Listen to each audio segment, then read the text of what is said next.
वो तो यहाँ की पब्लिक जाहिल है, मूर्ख है, इसलिए ना इन लोग को मूर्ख बनाया जाता है। 2014 में ही मोदी ने कहा था कि सबके खाते में 15 लाख रुपए आ जाएंगे। आज भी सुबह में मैंने अपना खाता चेक किया है, 15 पैसा नहीं आया है। मोदी जी ने कहा था कि 100 दिन में देश का काला धन आ जाएगा, आ गया क्या? मोदी जी ने कहा था हर साल 2 करोड़ लोगों को, नौजवानों को नौकरियां मिलेंगी, मिल गई क्या? अब अग्निवीर बना के 4 साल बाद पकौड़ा तलवाएंगे आपसे। तो ये जुमलेबाजों और हवाबाजों की सरकार है। देखिए, नीट में जो कुछ हुआ है वो बहुत बड़ा घोटाला है। कम से कम, मैं कहता हूँ, कम से कम शिक्षा मंत्री को इस्तीफ़ा देना चाहिए और इस पूरे घोटाले की जांच सीबीआई से होनी चाहिए और न्यायिक देखरेख में होनी चाहिए। सुप्रीम कोर्ट के द्वारा उसका मॉनिटरिंग होना चाहिए। जी नमस्कार, मैं प्रेम, आप देख रहे हैं एमके न्यूज़ इंडिया। बिहार सरकार को बड़ा झटका लगा है। जातीय आधारित जनगणना कराकर 65% आरक्षण का दायरा बढ़ा दिया था, लेकिन पटना हाई कोर्ट ने उसे नकार दिया है और उसे जो है रद्द कर दिया गया है।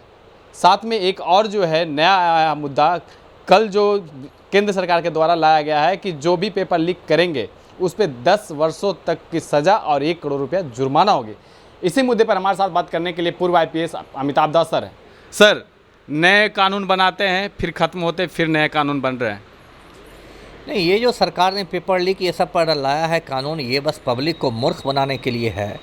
देखिए, मतलब नरेंद्र मोदी एक बहुत ही, मैं कहूँगा, अयोग्य प्रधानमंत्री साबित हुए हैं और इनके दलाल लोग जो हैं वो कहते हैं कि मोदी जी चाहें तो 1 मिनट में यूक्रेन का युद्ध रुकवा देंगे। आप गोदी मीडिया के टीवी चैनल्स खोल के देखें तो वो बताएंगे आपको कि मोदी जी चाहें तो एक बार पुतिन को फ़ोन लगाएंगे और यूक्रेन का युद्ध रुक जाएगा।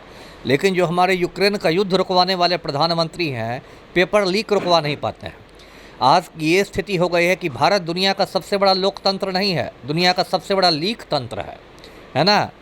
परीक्षाओं में लगातार मतलब ये पेपर लीक कर रहे हैं। बताइए, नीट जैसी प्रतिष्ठित परीक्षा जो ऑल इंडिया एग्ज़ाम है, कश्मीर से कन्याकुमारी तक ली जाती है, उसमें इतना विवाद हो गया और जो हमारे शिक्षा मंत्री है धर्मेंद्र प्रधान इतने निर्लज्ज हैं कि कह रहे हैं कि कुछ गड़बड़ ही नहीं हुआ। अरे कुछ गड़बड़ नहीं हुआ तो इतनी गिरफ्तारियां कैसे हो रही है? कुछ गड़बड़ नहीं हुआ तो सुप्रीम कोर्ट ने पुनर्परीक्षा का कैसे आदेश दिया है? आज ही 23 जून को पुनर्परीक्षा हो रही है। जिन लोग को ग्रेस मार्क्स मिला था 1563 लड़के लड़कियों का, तो शिक्षा मंत्री को तो कम से कम कुछ शर्म हया रहती तो नैतिकता के आधार पर इस्तीफ़ा दे देते ये धर्मेंद्र प्रधान जी। तो ये तो लगता है कि शिक्षा माफिया को क्लीन चिट बैठ के दे रहे हैं कि कुछ गड़बड़ ही नहीं हुआ।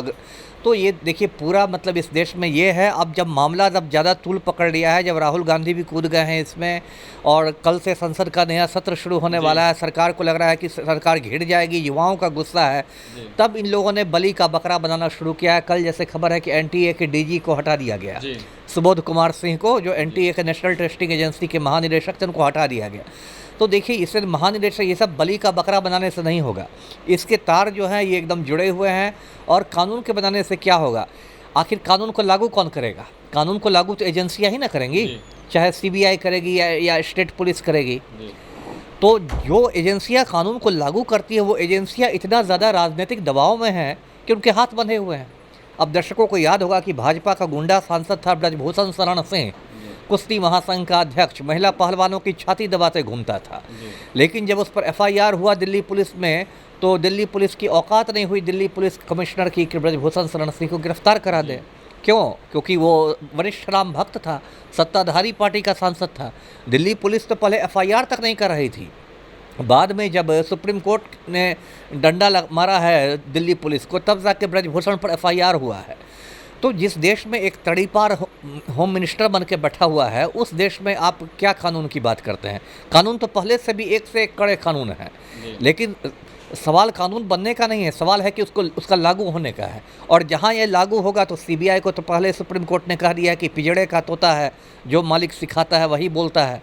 सीबीआई क्या, जितनी भी एजेंसियां हैं, चाहे सीबीआई हो, ईडी को देखिएगा, सिर्फ विपक्ष के नेताओं पर छापेमारी करने आती है।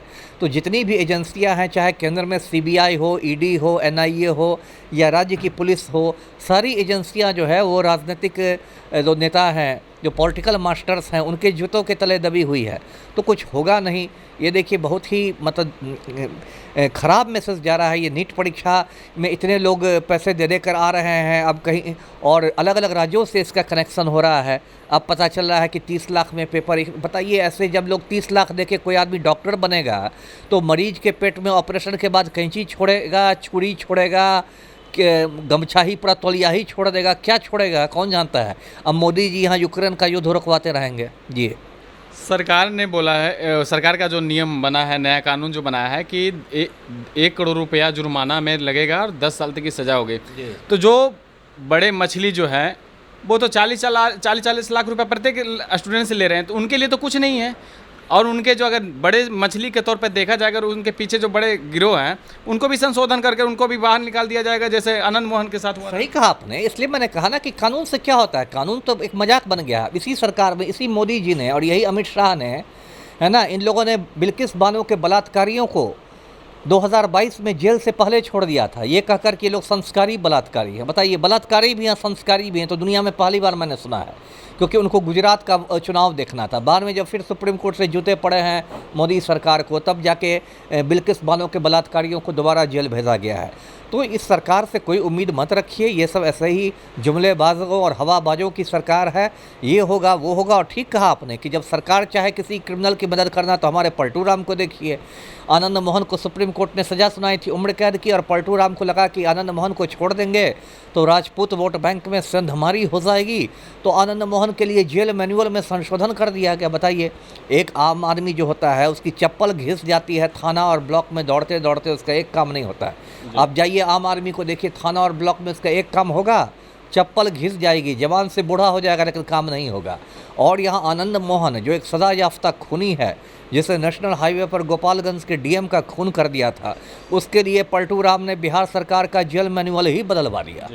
तो ये सब, और यही हाल वहाँ केंद्र में भी है, वहाँ भी तड़ीपाड़ गृह मंत्री है, वहाँ भी मोदी जी बैठे हुए हैं, है ना। इन लोगों ने क्या कर लिया, विजय माल्या 5,000 करोड़ रुपया लूट के भाग गया, मोदी जी मुंह देखते रह गए।